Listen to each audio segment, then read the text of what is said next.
વડોદરાના વાઘોડિયામાં ભાજપ નેતા નિલેશ પુરાણી અને તેના મળતિયાનું કારસ્તાન સામે આવ્યું છે તો કલેક્ટરે બિલ્ડિંગમાં શ્રી સરકારનો આદેશ કરતા સમગ્ર મામલો હવે સામે આવ્યો। ભાટાપટ્ટાની જમીનમાં બિલ્ડિંગ બાંધી 1.20 કરોડનો દસ્તાવેજ કરી નાખ્યાનો ઘટસ્ફોટ થયો છે। વેચાણની નોંધ પ્રોપર્ટી કાર્ડમાં નામંજૂર થયાના 1 વર્ષ પછી દસ્તાવેજ કર્યો હતો તો ભાડાની 6700 ચોરસ ફૂટ જમીનમાં કલ્પચંદ્ર આઇકોન નામની બિલ્ડિંગ બાંધી હતી। ભાડાની જમીનની હાલની બજાર કિંમત પણ 15 કરોડ હોવાનું સામે આવ્યું છે।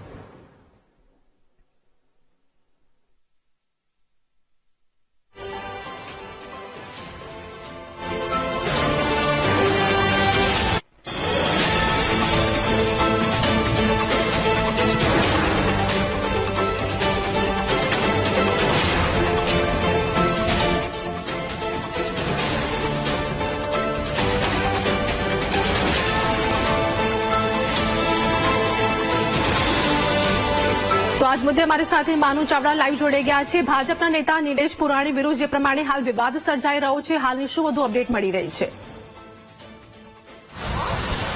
આરતી, ભાજપમાં નિલેશ પુરાણી જિલ્લા પંચાયતના કારોબારી સભ્ય છે અને એમને વાઘોડિયાની અંદર એક કોમ્પ્લેક્સ બનાવ્યું। આ કોમ્પ્લેક્સની જે જમીન છે એ ભાડાપટ્ટાની જમીન હતી, સરકારની જમીન હતી અને એ જમીન ઉપર કોમ્પ્લેક્સ બનાવી દેવામાં આવ્યું છે। કલ્પચંદ્ર આઇકોન નામનું આ કોમ્પ્લેક્સ વાઘોડિયા શહેરની અંદર આ બનાવવામાં આવ્યું છે। જે રીતે વિગત મળી રહી છે તો ડભોઈ એસડીએમ દ્વારા જ્યારે આ પ્રોપર્ટી કાર્ડમાં નામ ચડાવવાની વાત આવી ત્યારે સમગ્ર મામલે ખુલાસો થયો છે કે જે વ્યક્તિ પાસેથી આ જે જમીન ખરીદવામાં આવી છે, જે દસ્તાવેજ કરવામાં આવ્યો છે, એ જમીનમાં પ્રોપર્ટી કાર્ડમાં એમનું નામ ચડે એમ છે જ નહીં અને એના કારણે એસડીએમે આ જમીન શ્રી સરકાર કરવા માટેનો આદેશ કર્યો છે। આપ જોઈ રહ્યા છો નિલેશ પુરાણી દ્વારા અહીંયા દુકાનો બનાવી દેવામાં આવી છે। 3 માળનું કોમ્પ્લેક્સ બનાવવામાં આવ્યું છે।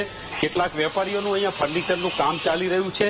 વેપારીઓ અત્યારે ભયના મારે બોલવા તૈયાર નથી, પરંતુ કહી રહ્યા છે કે અમે તો ભાડે લીધેલી આ મિલકત છે અને એ મિલકત અમે જે આગળ સરકાર કરશે એમ કરીશું। પરંતુ મામલો એ છે કે આટલું મોટું કોમ્પ્લેક્સ બની ગયું, ત્યારબાદ જ્યારે આને પ્રોપર્ટી કાર્ડમાં નામ ચડાવવાનું આવ્યું ત્યારે આ સમગ્ર મામલો છે બહાર આવ્યો છે।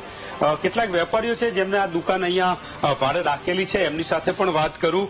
સાહેબ, શું કહેશો? તમે દુકાન ભાડે રાખી છે અહીંયા, હવે શું કરશો આગળ? અત્યારે ફર્નિચરનું કામ ચાલી રહ્યું છે, એ હવે પછીની વાત છે।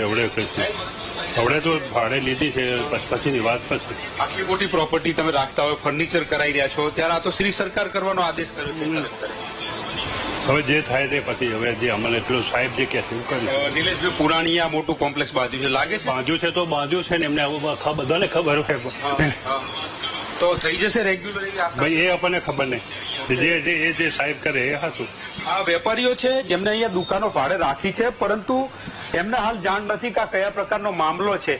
જે રીતે આ સરકાર શ્રી સરકાર જમીન છે, શ્રી સરકાર કરવા માટેનો એસડીએમે આદેશ કર્યો છે, જેના નામે જેને સરકારે ભાડે આપેલી હતી અને ત્રીજી વ્યક્તિ પાસેથી નિલેશ પુરાણી આ જમીન વેચાતી રાખી છે, પરંતુ હવે શ્રી સરકાર કરવાનો આદેશ થતા અનેક વેપારીઓ પણ મુશ્કેલીમાં મુકાયા છે।